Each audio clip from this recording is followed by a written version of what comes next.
What's going on, everyone? Filthy Card Breaks here. Today I have a package from SGC. This is the first grading submission I've ever done, and I'm just super excited to open it up and see how we did. Okay guys, we're back. Sorry about that. I did not anticipate how securely packaged those were going to be. I was just so excited to get this open. So we're going to go ahead and take a look at how I did. I don't know if they're in the order that I submitted them or not. So I'll just take a look at the backs as we go through it to see which card is coming up. The first one is going to be a Jordan Alvarez rookie out of 2020 Gypsy Queen. This should be a chrome box topper. Oh, and we got a 9. Okay. Sharp looking card, and it doesn't look off-centered as best as I can tell. Unfortunately, the chrome's really reflecting in the light. But yeah, it doesn't look off-center, so I'm wondering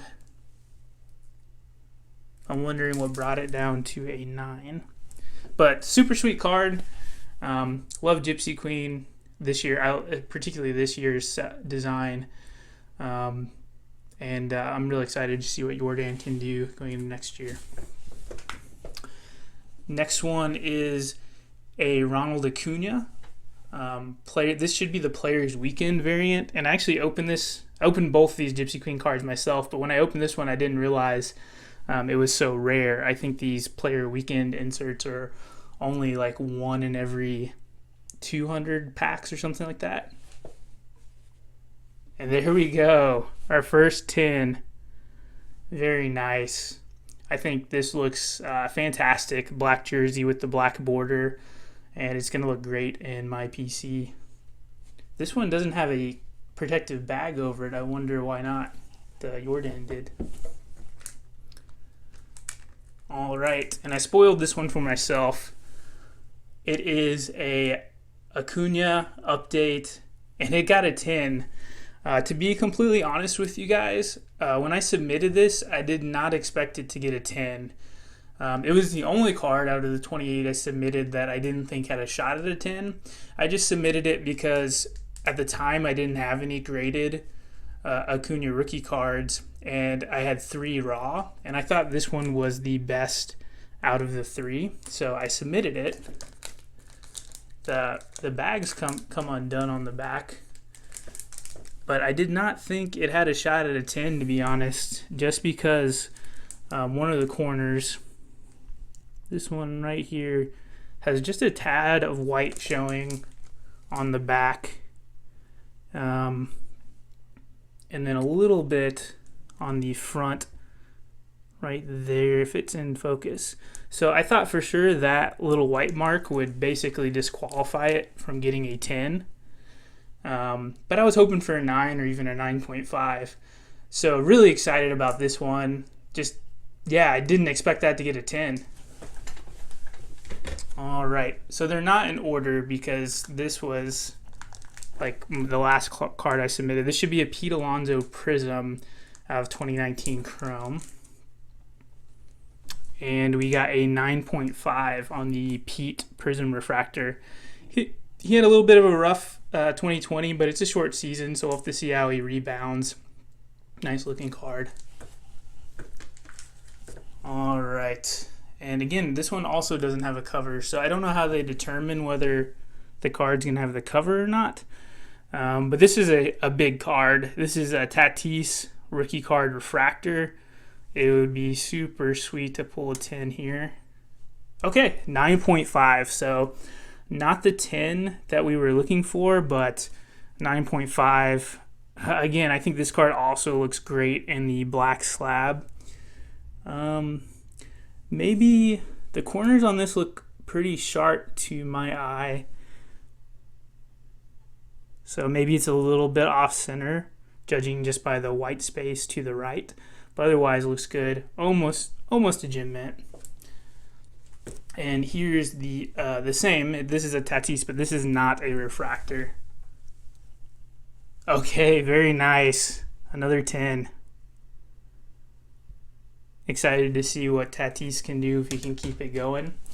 Next up, we should have we got an Eloy Chrome. I submitted 2 of these, so like I said, it's not in order because the next card is not an Eloy. And this one got a 9.5. Okay. We're not doing as well in the Chrome cards as I anticipated, just because typically when you look at pop reports, Chrome cards have a very high gem rate compared to paper cards. Still looks good, and a 9.5 is a great grade. I think it looks really nice in this slab. Just in general, I really like SGC's slab. So the next card is a Freddie Freeman rookie from 2011. And I bought a lot of these on eBay. I bought 9 in a lot. And I picked the 3 that I thought looked best and submitted them. But these cards are 10 years old. So I'm just hoping that I get 110 for the PC. This is probably these 3 cards are probably the ones I was most concerned about.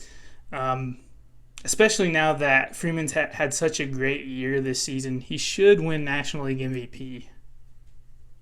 Okay, and we got a 9. It's still a sharp looking card. Still super excited to have Freddie, and we'll have to see how we did with the other 2 Freeman rookie cards we sent in. Next up, we've got a Gleyber Torres out of Topps Chrome Update.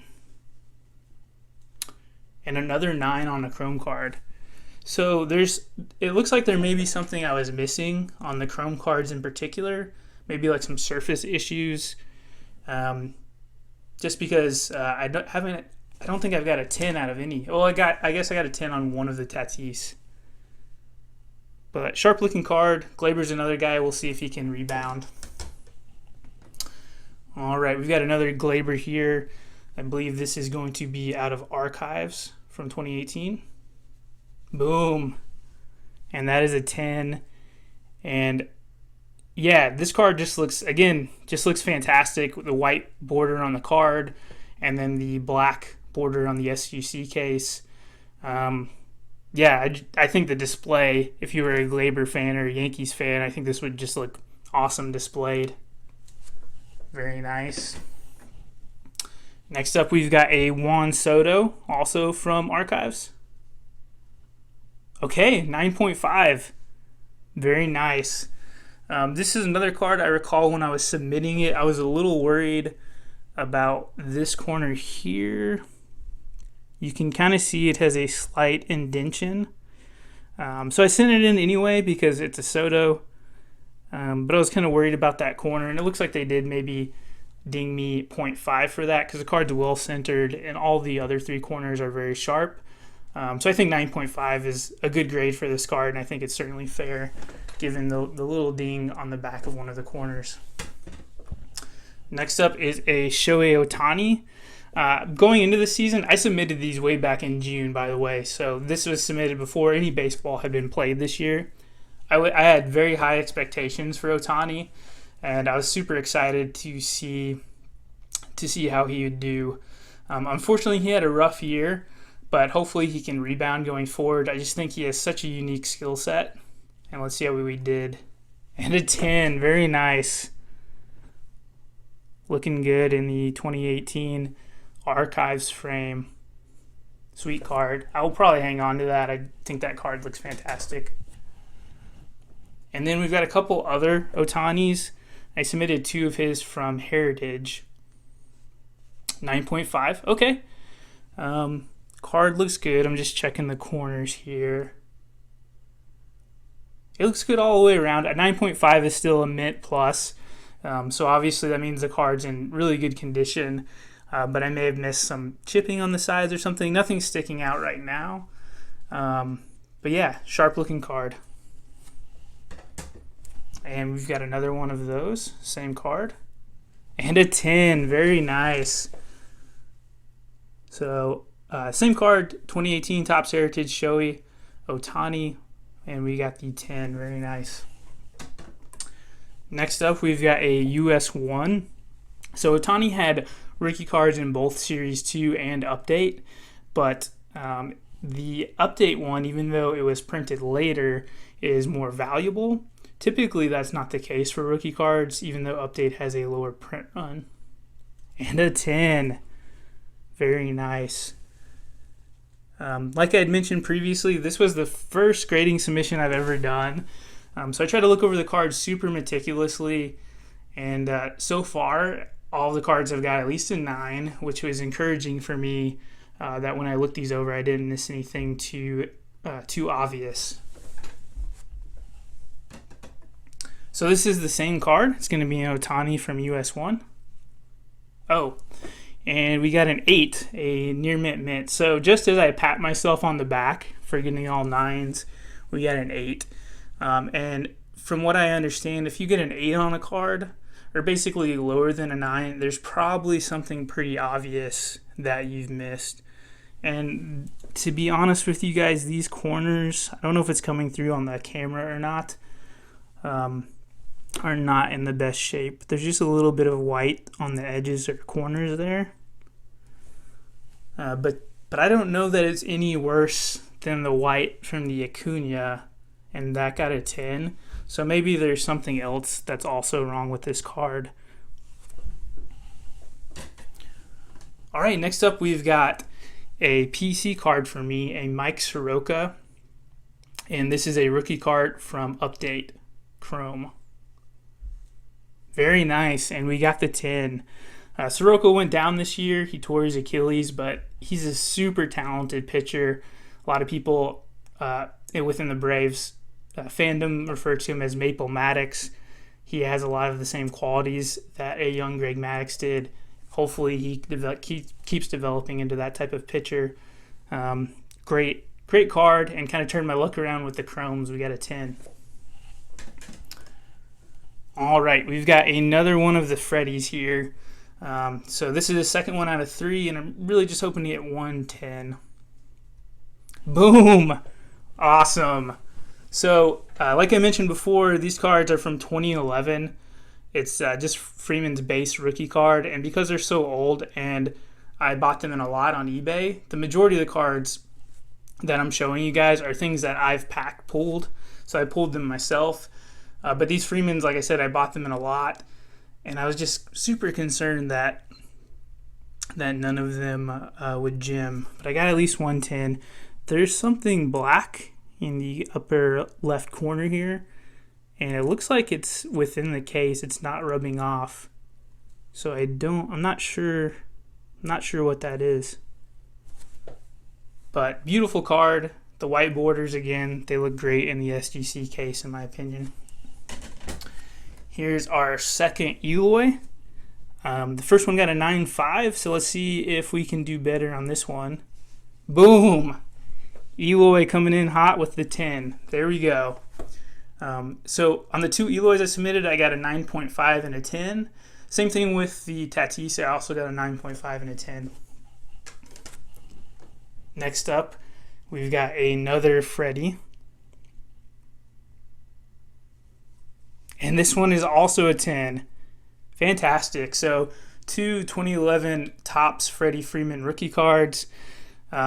He should be National League MVP. If you look at it from a statistical perspective, besides Juan Soto, who played less games, he basically blows everyone out of the water in all of the categories. So he should be National League MVP. I'm obviously a very biased Braves fan, but at this point I would be pretty surprised if he's not named MVP. Okay, I forgot I submitted these. So in addition to the Freddie Freeman, I also bought a lot of Ozzy Albies off of eBay, Chrome in particular. I bought 3 of them, and they all looked like they were in great shape to me, so I submitted all 3. And these are just going to be his rookie from 2018 Chrome. So the first one is a 10. Boom. Love Ozzy. Unfortunately, he missed most of this past season with a wrist injury, but I'm super excited to see how he does going forward. He's a young dude, and the Braves have him on a long contract, so I'll be rooting for this guy for a long time. Second one. Oh, we got a 9 on this one, so not as good as that first one. Let's see how we did on the third. And another 10. Okay, really good. 2 10s and a 9. Hard to complain about that. Sharp looking cards. The next one is Ozzy Albies, and it's in the 83 border. This will be completely a PC card. I just really like the way the throwback borders look. We got a 9. Okay. This card is a little off center, top to bottom, it looks like. And I can see that there's a little blue. I'm not sure. It's not coming through on the camera, unfortunately. But there's a little blue mark in this bottom right corner. And when you look at the card, it's pretty obvious. So I'd like to think that I wouldn't have submitted this if I saw that. It's certainly possible I missed it.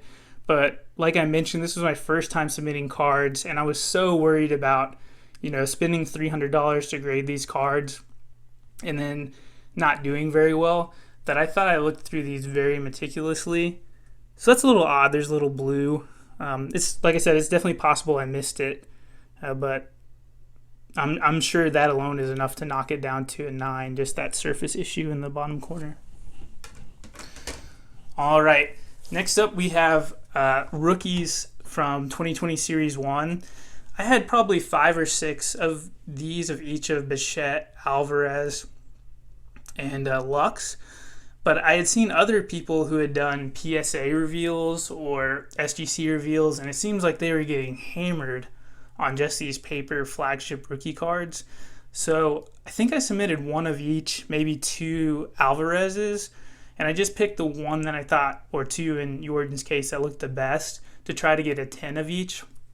Like I said, I just did not want to submit 3 or 4 of these, and then it turns out I don't have a great eye for grading and get back a bunch of 8s or 9s. So first one up is Bo Bichette. And boom, we got the 10. Sharp looking card there for Bo. Next up is Gavin Lux. And another one. Good. That's very encouraging for me because, like I said, I don't know what the exact gem rates are for these cards, but anecdotally, I had seen a lot of openings and people seem to not do so good just with these flagship paper rookies. And then we have 2 Alvarez and another 10. Fantastic. The last card of the break. This one's also in a cover, so I have no idea how SGC decides which cards are going to get a plastic cover and which ones are not. And this one got a 9.5, so maybe an issue with the corners there. Or it could be off-centering. I kind of struggled with these cards that don't have a border to determine the centering. So that's going to do it, guys. That's going to wrap it for my 28 card SGC order. Since I submitted this to SGC, I've submitted several other orders to PSA. So hopefully those will trickle in over the next 3, 4, 5, 6 months, and we can do more reveals. I initially picked SGC just because it has the lowest submission cost, and it was my first time submitting cards, so I wanted to be cost efficient in case it turns out that I was very bad at looking at cards to decide the grade. And then also, when I submitted these about middle of June, or when I mailed them off and got them prepped, SGC at that time was really aggressively promoting the fact that they had the quickest turnaround times. Unfortunately, that's not really the case anymore. Like I said, I mailed these off around, or started preparing them and mailed them off the middle of June. SGC sent me a confirmation email that they received it on July 2nd. I'm not sure when the package got there via tracking. I should have checked. But they sent the received confirmation email on July 2nd. And I got these back on October 30th. So it took just shy of 4 months to get a 28 card order that they promote a 20 business day turnaround on. So they're definitely not hitting their quota.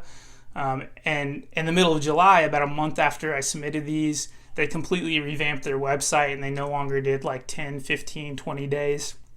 So they updated it, but I did feel a little blindsided that they were pretty actively promoting their quick turnaround time.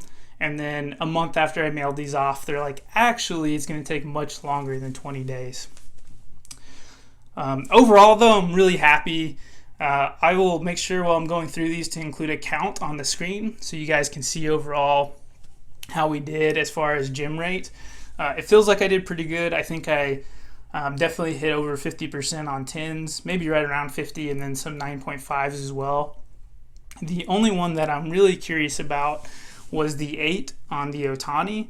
Like I said, I could see where one of the corners was a little tagged, had a little bit of whitening showing, but I don't think it was any worse than the Acuna card that I showed that got a 10.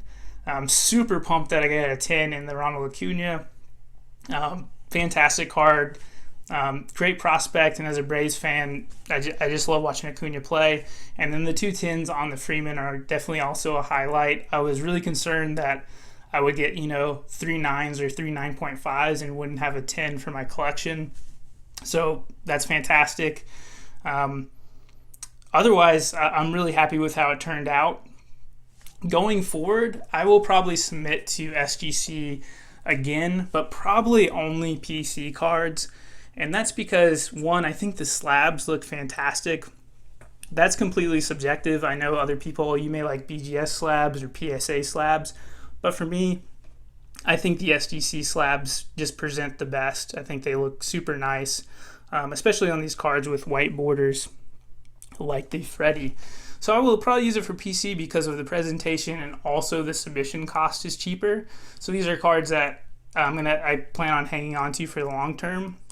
However, since their turnaround time is not that much shorter than a PSA bulk order, and it's probably longer than a PSA standard order right now, any card that I intend to sell will almost certainly just go to PSA going forward, because their slabs hold more value than SGC currently, and the turnaround time is approximately the same. So those are kind of my final thoughts. I'm getting really wordy here, but I was so excited to share this with everyone. Please like, subscribe, and comment. Let me know what you think of the reveal, if you saw anything in the cards while I was going through them that I obviously missed, and what you think of SGC as a whole. Look forward to hearing from you.